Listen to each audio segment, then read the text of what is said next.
in Osaka, Japan. I'm joined today by two lovely people. We've got Christina Lomazzo, the blockchain lead for UNICEF, and Fabian, the head of UNICEF Ventures. Thank you guys so much for being here. Hey, nice to see you again. I know that yesterday UNICEF made a huge announcement. You guys are going to be launching a UNICEF Crypto Fund. It's the first crypto fund for an international organization.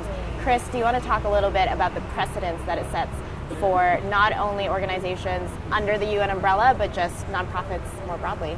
Sure. So the really exciting thing about our crypto fund is that suddenly we can take crypto assets and just like that big bell from the boat behind us, we can ring a kind of announcement throughout the UN system that not only can we take crypto assets on board, we can hold them as crypto and then disperse them in the same way.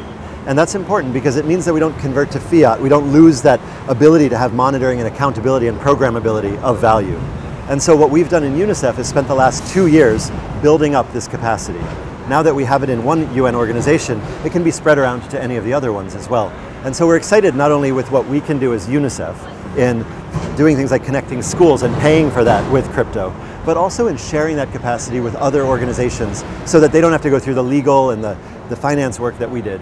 It was so surprising for me to hear that this took over 2 years to get going. Christina, do you want to talk to some of the legal and the financial hurdles that you guys needed to address before being able to hold and dole out crypto assets? Because as Chris, you were saying beforehand that it's an entirely new type of asset class. How do you even begin to start dealing with it on a professional level? It's definitely been a journey, and it has involved all groups in UNICEF, and it wouldn't have been possible without having everyone collaborate on this. So we had a proposal about 2 years ago that introduced this idea of a crypto fund, and then it slowly worked through our different groups. One of the first milestones that we achieved about a year ago was the actual asset classification and how we were able to put crypto onto our books. So how would that look like? Because this is a new asset type. Then from there we had to think about things like if we're issuing a contract to an investment company, like we typically do with fiat dollars, what needs to be adjusted in the case of crypto? And so then working with our legal team and our supply team and our partnerships team for what that would look like. And then of course processes. How do you actually get the crypto to move from a donor to a national committee to UNICEF and then ultimately to those startups? And so this really has been every single group full hands on deck to get this done. Gotcha. I'm tired just hearing all that again. You're like, not again, please not again. No, you guys have really achieved a really important milestone in the history of crypto and UNICEF, and I'm wondering, in those discussions, in those talks, how big of a concern was security of the wallet, of the exchange upon which you may or may not be holding those funds? Tell me a little bit about the selection process of custody over cryptocurrencies, because that's such a huge issue in this space. So our team has been looking at blockchain since 2015, and so we've been on this learning journey for quite a while in terms of understanding the technology, the pros, the cons to different platforms.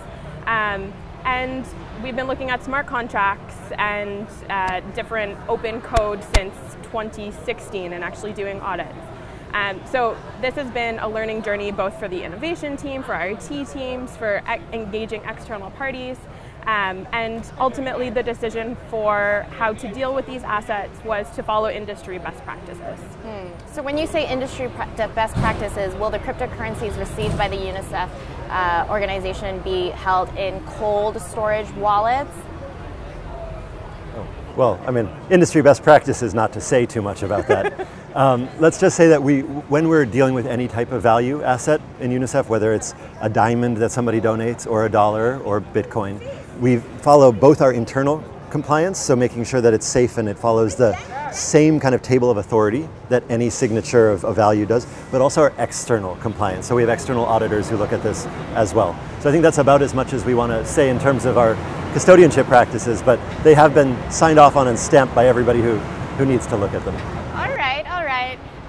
Well, I will say, before we go into some of the uses of the funds in the UNICEF Crypto Fund, I do also want to talk a little bit about both how much it's already received and by whom. One of the big announcements made yesterday by Executive Director of the Ethereum Foundation, Aya, was that the Ethereum Foundation would be donating 100 ETH, worth roughly $18,000, into the UNICEF Crypto Fund. Tell me about the conversation of getting the EF on board on this plan. Were they a nonprofit in the crypto ecosystem that you guys had your eye on for a long time? How did you get in touch with the right people there? So one of the things that was really important for us was, as we go forward, to make sure that we're following our own principles of innovation. And part of those principles, they're called the principles of digital development, talks about how we engage with private sector, industry, coders, or crypto folks. So we picked two cryptos that we think represent the principles well, which is Bitcoin and Ether. And we wanted to make sure that our initial funding is in both of those two. So we have a little bit of Bitcoin and a little bit of Ether coming into the fund. Oh, Bitcoin from who? There's also Bitcoin from the Ethereum Foundation.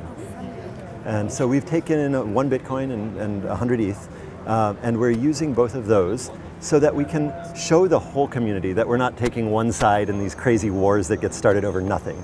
But also so that we show that we're working with public permissionless blockchains in general, and our interest is in learning as a UN system. So we'll be deploying those assets to 3 companies, 1 Bitcoin and half of the ETH and half of the ETH, as a way to start testing the piping in our own system. But we will, as we go forward, look at bringing on others who have those same principles of openness, of kind of scalability, and of distributedness that we think are really important to our learning.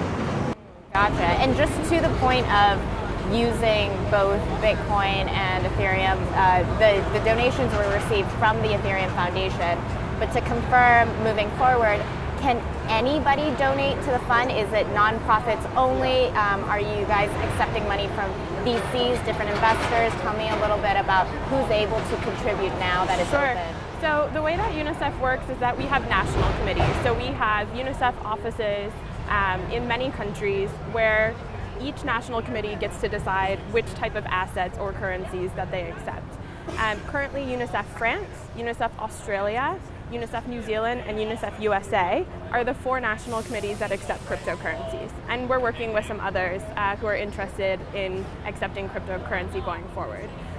So it depends on the country that you're donating to.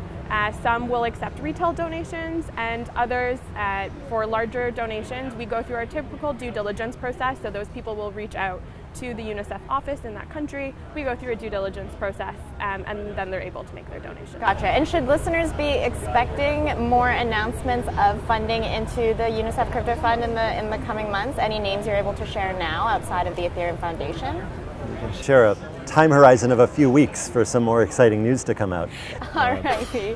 So moving a little bit of this conversation now to the uses already lined up for the UNICEF Crypto Fund. As I understand, Project Connect, connecting schools all around the world without access to internet, was a big initiative that had started. How much of the funds are going to support Project Connect? Tell me about the reasoning behind using some of the crypto funds in UNICEF for Project Connect. So I can start a little bit with the background, and then we can talk about some more specifics. So we spoke back in February at ETH Denver, where we talked about using blockchain as a ledger to actually track the internet connectivity at a school. So even if you're paying for it, sometimes you don't know if that service is being delivered. And so first we started by looking at using the Ethereum network as a ledger, and so we had some probes or some Chrome extensions in different schools that were pinging on a daily basis the internet connectivity of schools. So we're actually able to see on a map each day the internet connectivity of schools in Kyrgyzstan. Then from there, once you have that infrastructure set up, we're actually able to create a more end-to-end process where we can actually see when money is going in, when internet connectivity is being turned on, and whether that service is actually being maintained per the agreement. And so that's the idea that we will be building out as part of this larger project called Giga. And about Giga, I mean, so how much of the funds from the UNICEF Crypto Fund is going to support the ongoing development of Giga, and what was kind of the rationale of having Project Connect be one of the key projects that will be benefiting from the crypto fund at its outset? I think that when we looked at like what you can realistically, in what year are we even in now, but in 2019, what can we realistically use crypto for, right? That shows a benefit and transparency and accountability. It's not buying pencils for kids. Because like, you can use the ETH to buy some pencils and then it's just done, right? It converts to fiat, it's out. But if you can find something that's end to end, where you have a cycle, where it can report back, then you see the true value of digital finance. And so for us, paying for school connectivity, being able to see that light go on in a school and being able to count that on a ledger and pay for more gives you a full cycle. And I don't know many other things that can show the power of a truly distributed financial system in that way. So for us, it's a pretty logical first step. It also happens to be a project which UNICEF and the ITU, which is the part of the UN that looks at telecommunications, are fully committed to. So this is a big initiative that we're going to be working on going forward. In terms of the amounts, I don't know exactly how much we'll be spending on what. That we have to develop, because we're working so hard to get the fund set up that now we've got this whole untouched landscape in front of us. But I believe that our team is going to be spending most of our time working on this question of how you connect every young person to opportunity and choice. And so I don't think it would be unreasonable to expect that both the investments from the fund in companies and apps kind of point to that, learning and jobs for young people, but also the underlying infrastructure plays that we do will be about that as well. But as I understand, Chris, you had said that Project Connect is now a $1 billion project. I mean, outside of the UNICEF Crypto Fund, who else are the major players supporting Giga, supporting, reaching out to different countries and perhaps organizations that might want to be part of the infrastructure of this? Tell me a little bit about the other key players in Project Connect now that it's grown so much. So anybody who wants to can check out giga.partners as a website and see what we're doing. We've already enlisted a group of about 6 Pathfinder countries. These are countries like Sierra Leone, where the head of state has said that they're interested in connecting every school in the country, like Kyrgyzstan, like Kazakhstan. There are countries like Kenya, where we met with the Minister of IT during the UN General Assembly Week, and he saw the map of school connectivity and said, he's like, absolutely, if we had a way of accounting for this in real time, we'd be able to do even more. So we have a set of countries that we think show either best intent or best interest or best practice already. Then we have a whole set of conversations with the telecom industry. So that's everybody from low Earth orbit satellite providers who can get connectivity to those really difficult to reach regions through these constellations of satellites that will soon block out the stars. That's our future. But it was nice to have constellations for a time. But also network operators who are thinking about what the future of a phone provider is. So all of those conversations started just 3 weeks ago at an official level. We've signed the beginnings of the agreements, and you'll be able to see more announcements come out over the next 2 months. It's really exciting, and I remember the last time, Chris and Christina, when I was talking to you in February about some of the native crypto and blockchain projects that were going to be helping this effort, you had mentioned that there were 6 different startups that the UNICEF Innovation Fund had given $100,000 to. I'm wondering, are any of those 6 going to be helping build the infrastructure of Giga? If so, in what ways? What are their names? Sure. So every investment that we've made, there's a little piece that is helping us on our journey towards Project Connect. So it might not seem right off the bat like it completely aligns with Project Connect, but there might be some element like a DAO that they're building or a whitelisting functionality that will help us in this journey of Project Connect. Since we last chatted in Denver, we've engaged the community in different ways to help us with Project Connect, which has led us to the version of Project Connect enabled by blockchain that we have now. So for example, at ETH New York, UNICEF France put up a 10 ETH bounty for a team to build a smart contract application for actually whitelisting different donors and ISPs. We had a Devcon hackathon that happened in August, which again, there was a team that submitted more code that has helped us to get where we are today.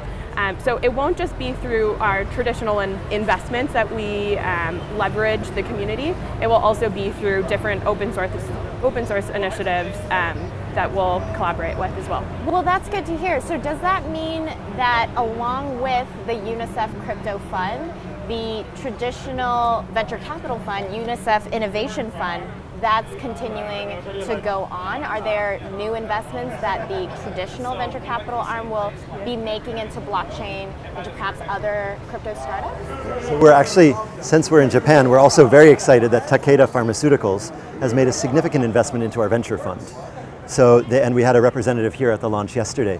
Takeda believes that the type of work we're investing into our traditional fund, and traditional is funny because we only set it up 4 years ago, but it was a big deal then. But those type of investments in open source tech can help them as a pharmaceutical company also understand the needs of users around the world. That fund is also going to be turned entirely towards this Giga collective, which includes Project Connect and all of that work.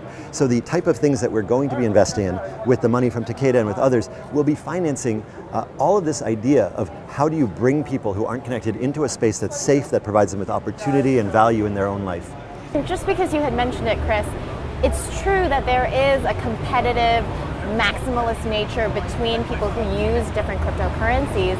Do you hope and envision that Giga will be an multi-cryptocurrency network that is able to use Bitcoin, Ethereum, other Don't say it.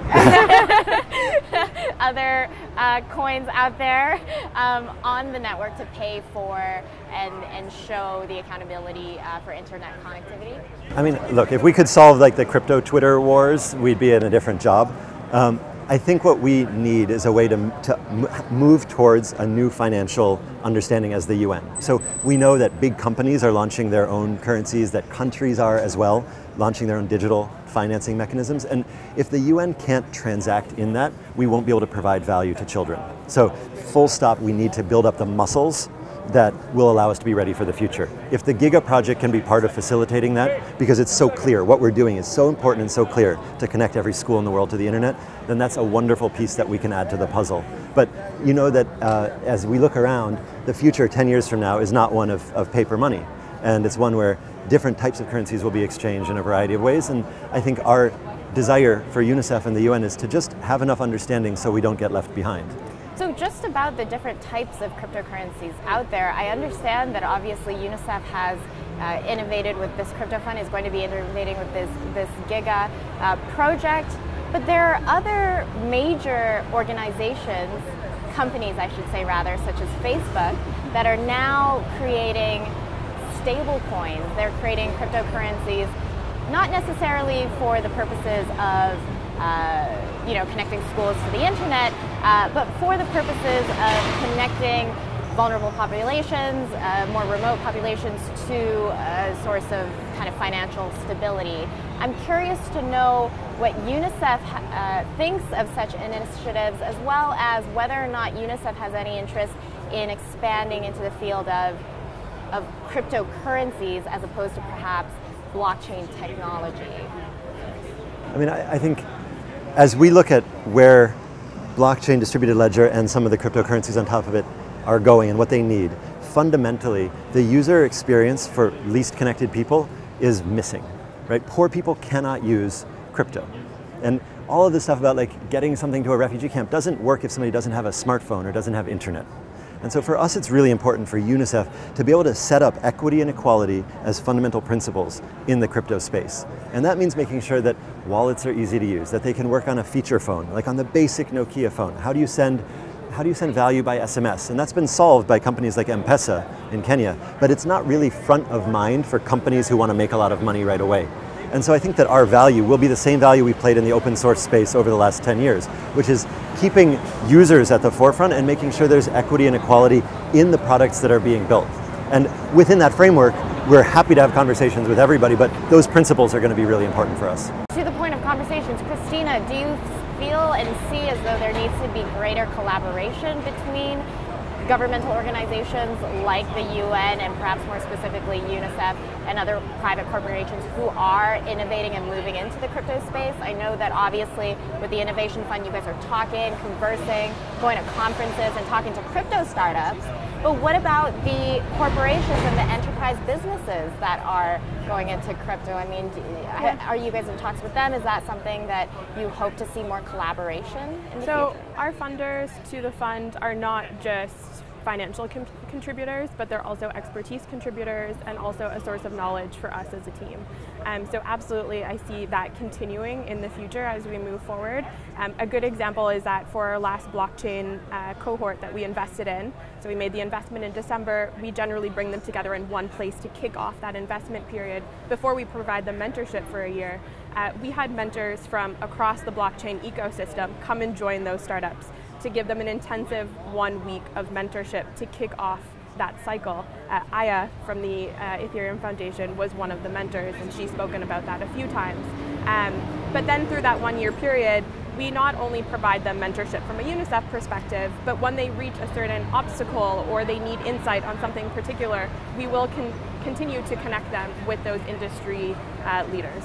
And when you say industry leaders, who would you say are the biggest players right now that crypto blockchain is not speaking to but should be, learning from? I think that there are a number of trends in the crypto and blockchain space, such as decentralized finance, that are really gaining some waves. And from the perspective of people who don't traditionally come from the crypto background but are looking into it, I'm curious to know what are your thoughts on who we should be talking to. So I actually think that the conversations worth having are with the people outside of the blockchain space.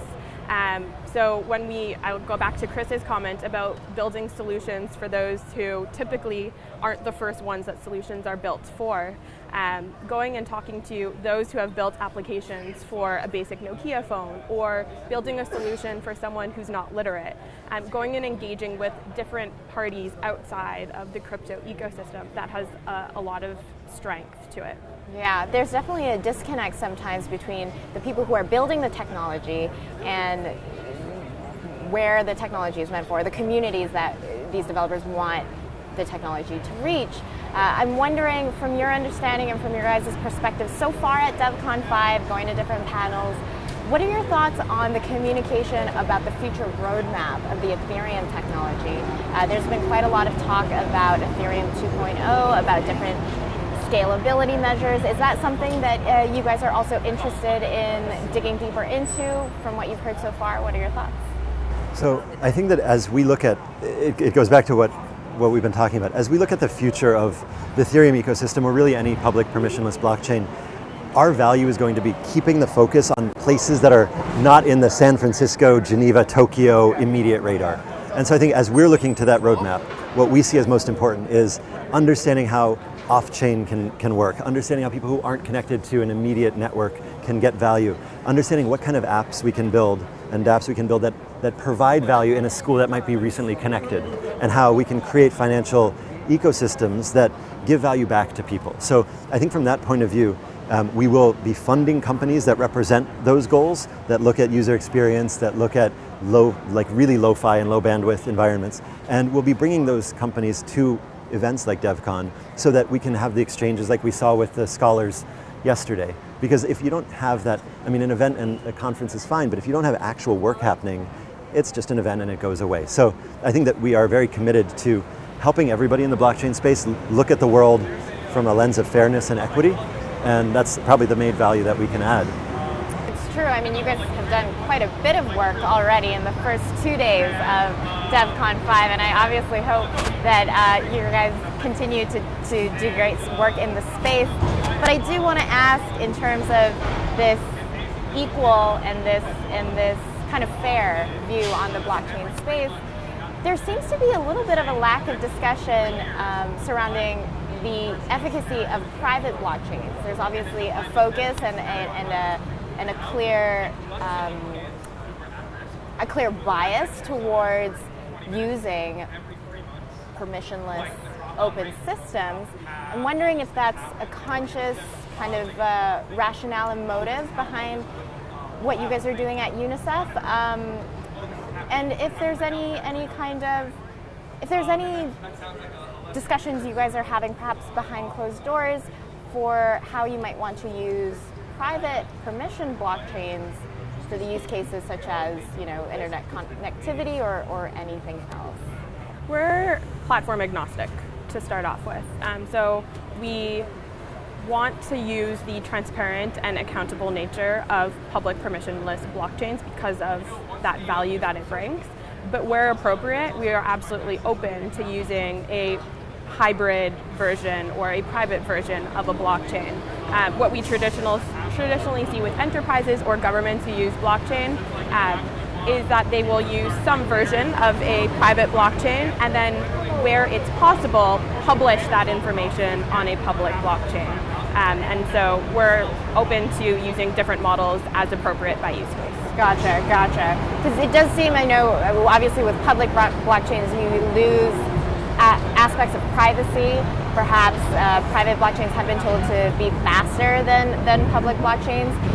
From your view, are there any particular innovations for public blockchains that you think is pertinent to helping public blockchains perhaps meet the same kind of advantages that private blockchains have for, like you said, those enterprises, those governments, etc.? Yeah, I mean, I look at it like, my analogy is the internet and intranet days, where like intranets are super useful for like being in a corporate environment and making things happen in a semi-private way. And I think that the innovations that we see on private and permission blockchains are things like some of the trust models that are being built and the speed and all of that kind of stuff. But innovating within that space doesn't allow you to translate that knowledge as quickly as if you do the hard work and do some of the external innovation in a public space. And so we really have two halves of the brain on it. One is what we're funding outside through this venture fund and through the crypto fund. And that's about getting the community better, faster, more able to work with people. And then there's a set of work that we need to do about our own accounting practices, about our own operational stuff inside. And we do want to sort of separate those because they have different reasons and they have different endpoints.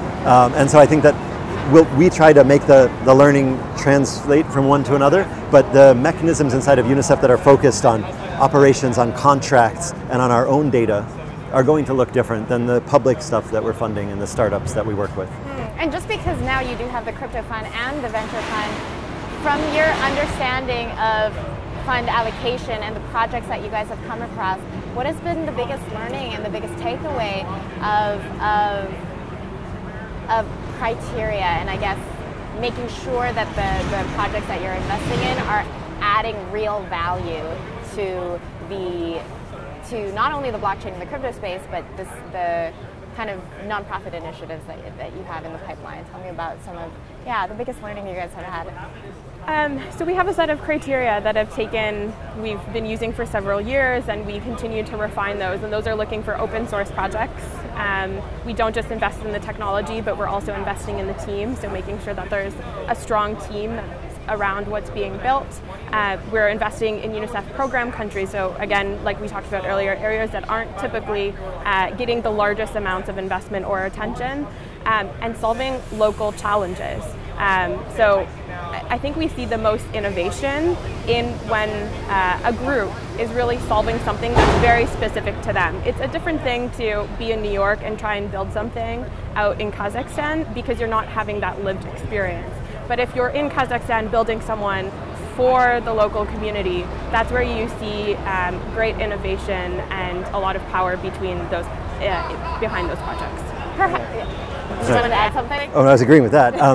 Yeah, I mean, I also think that we tend to sort of fetishize the technology, and especially for those of us who love technology and think that it can help humanity, it becomes a really easy thing to get excited about. And the speed of public systems, of governments, of the UN is totally different. And so for me personally, the biggest learning was really this humility of approach, of what we're doing, and of how much, we don't just need to explain crypto to the non-crypto people. We really need to build a group who understands it from inside. And I guess I started off when we were starting to build all of this stuff with the crypto fund. I personally was like, oh, well, let's give the explainer document to the policy people. They'll read it and then they'll be done with it and they'll stamp it. And it wasn't working. And it took a while, and it took us actually having to really sit down and have lunch with people and talk through things over time. And that gave us a lot more power at the end, even though it took a lot longer to do. And so I honestly I didn't expect it would take so long, but I also didn't think it would be as good as it seems to be. Yeah, I believe it. I believe that it's not easy to explain the real value and the real use case of blockchain through just a piece of paper. Sometimes it does really require sitting down with people. But and the inverse, or the converse, because it's hard to explain why governments are important to a lot of the crypto sphere, right? And so it's like this is the thing you want to destroy, but actually, you know, these mechanisms of public policy, of decision making, of consensus building have existed for thousands of years. And just because you think it's like a DAO is a new thing, it's not, you know? And so making that argument the other way is also tough, and also takes time and patience. Right, right. To that point, I mean, for some of the trends in the crypto space, would you say that there needs to be a bigger education, a bigger push for people who are building, especially financial technology systems from scratch? I mean, yeah. Yes. I guess that's more of a rhetorical question, to be honest, though. So I mean, yeah, just from what you said. And I guess the other question that I had too, specifically about the crypto fund, because it's denominated in crypto and you can give other people crypto money.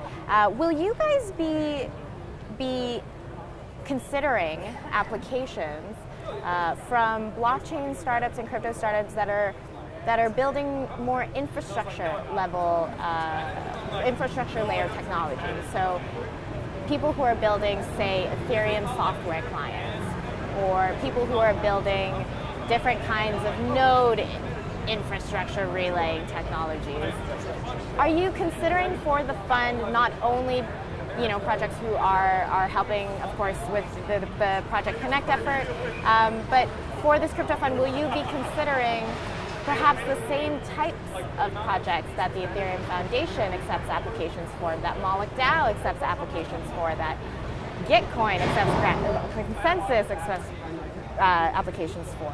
Will you be looking at the same competitive pool? Yeah, so I mean, I think it goes back to the question about where UNICEF can add value, but those infrastructure projects are vital, and we also need to be lined up with the kind of general roadmaps of the blockchain space, regardless of which blockchain it is. So the answer is yes. We see our value add in the 10 or 20% of those infrastructure projects that are happening in the places that UNICEF works, or that need to happen there. So if it's about mixers and privacy and anonymity, how do we make sure that that's applicable in the 190 countries that UNICEF works in? But it also means lining ourselves up with, well, so those three that you described and others, so that we can take advantage of the work that they're doing as we do with our venture fund, right? And in the venture fund, we'll look at, I don't know, drones and UAVs, but we'll do it at the same time as our corporate partners are, so that we're all learning and moving things forward together. And so we would seek the possibility to co-fund, to co-mentor, or to share our projects with others for second rounds of funding as vital to this fund. Gotcha. That's totally fair. And just a quick follow-up question to that point for you, Christina.